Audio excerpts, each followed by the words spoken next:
Assalamualaikum dan salam sahabatku sayang. Buletin UKAS edisi tengah hari 3 September 2021 bersama saya Al-Fairiz Syemurin. Kita mulakan dengan berita utama. Sarawak mencatatkan kes harian positif COVID-19 tertinggi dengan 2,992 kes positif baru COVID-19. Jawatan Kuasa Pengurusan Bencana Negeri JPBN Sarawak dalam kenyataan media pada Khamis memberitahu ianya melibatkan 36 daerah menjadikan jumlah kumulatif meningkat kepada 121,964 kes pada Khamis.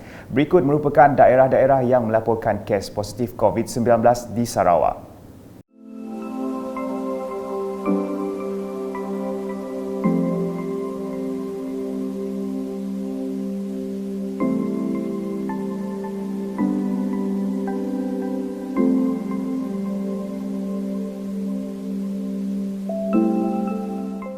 Sementara itu, dalam laporan harian COVID-19 itu, JPBN Sarawak turut melaporkan 7 kes kematian baru di daerah Terbeduk, Song, Sri Aman, Kuching, Sibu dan Subis. Selain itu, daerah Bukit Mabong telah bertukar ke status merah setelah merekodkan 58 kes jangkitan tempatan dalam tempoh 14 hari yang lepas. Dalam laporan harian COVID-19 yang sama, JPBN Sarawak telah mengisytiharkan 8 kluster baru.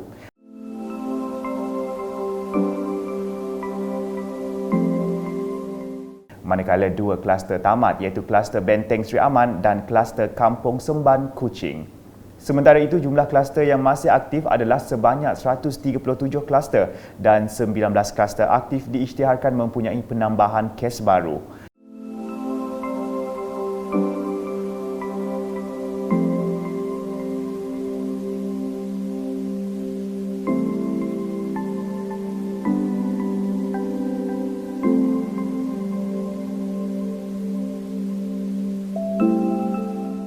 JPBN Sarawak turut memutuskan pengisytiharan pelanjutan dan penamatan Perintah Kawalan Pergerakan diperketatkan PKPD seperti tertera.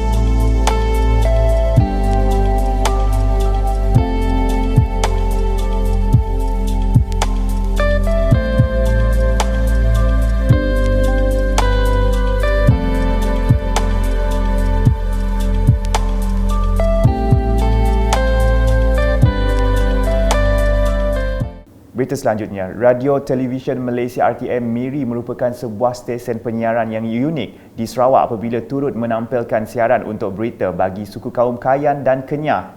Menteri Pengangkutan Sarawak Datuk Lee Kim Shin berkata keunikan ini membolehkan masyarakat suku kaum tersebut turut mendapat maklumat dan berita mutakhir khasnya mengenai polisi dan dasar kerajaan kepada rakyat.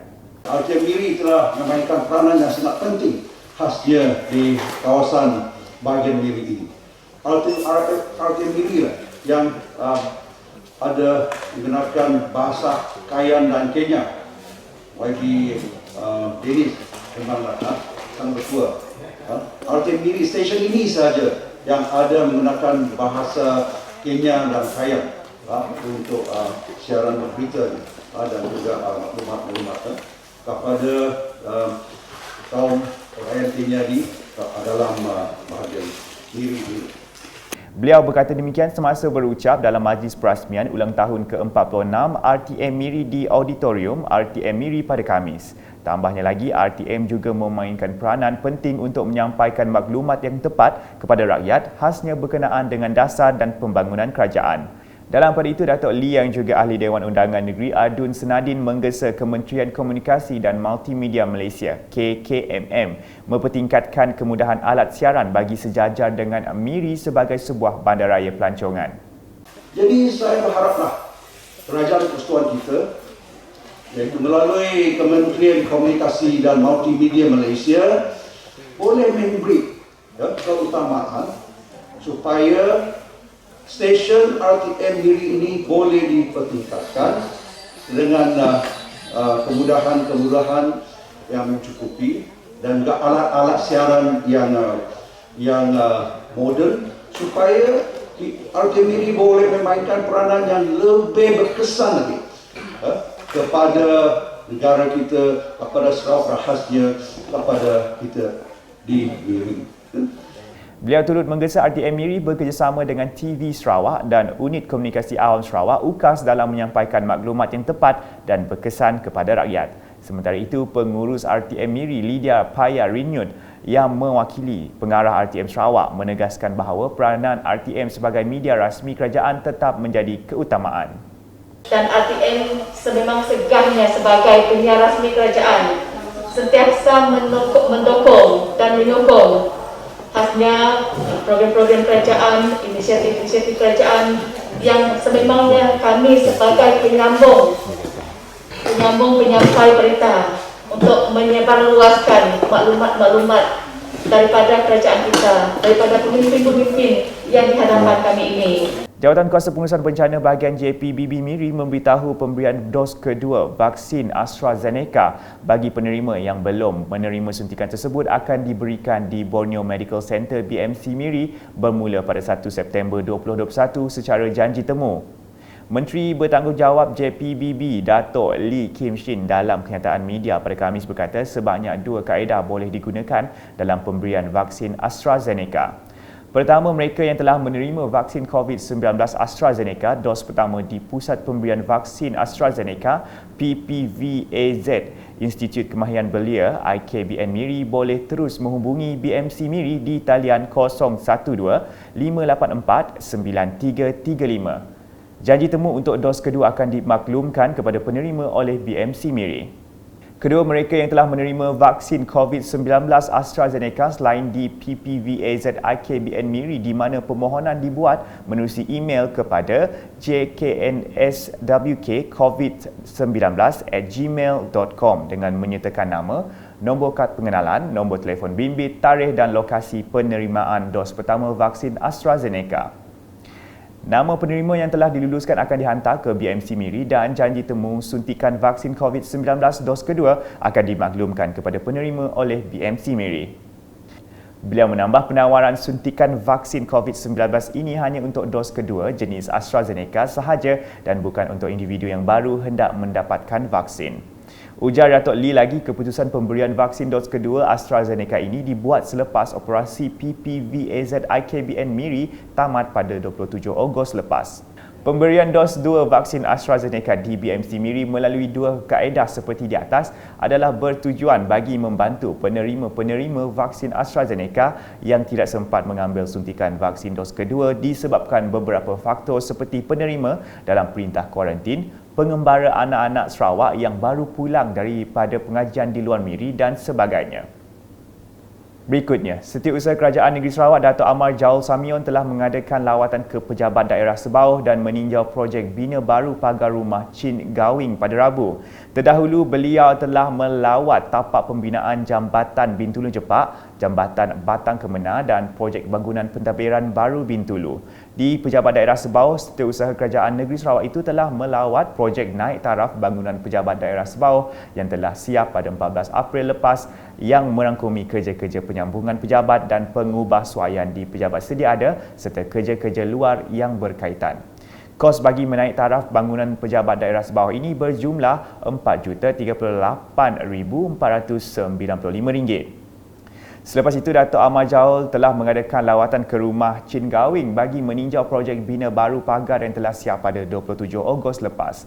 Beliau berpuas hati dengan hasil kerja pembinaan pagar baru itu yang merupakan sebahagian daripada projek transformasi luar bandar RTP Dewan Undangan Negeri Dun Kemenah telah disiapkan dalam tempoh 6 bulan dengan kos sebanyak RM149,840.94. Manakala di Daro, projek menaik taraf kompleks sukan Daro bakal mengubah lanskap kemudahan sukan di daerah Daro. Projek bernilai RM3 juta itu dijangka siap sepenuhnya pada November ini yang akan menyediakan kemudahan sukan yang lebih lengkap khususnya untuk dimanfaatkan pihak sekolah. Pada Khamis, Ahli Dewan Undangan Negeri Adun Daro, Safi Ahmad telah turun padang bagi meninjau perkembangan projek dan penyelaras cadangan kerja-kerja tambahan. Beliau berharap siapnya projek itu nanti akan memberi manfaat kepada warga Daro.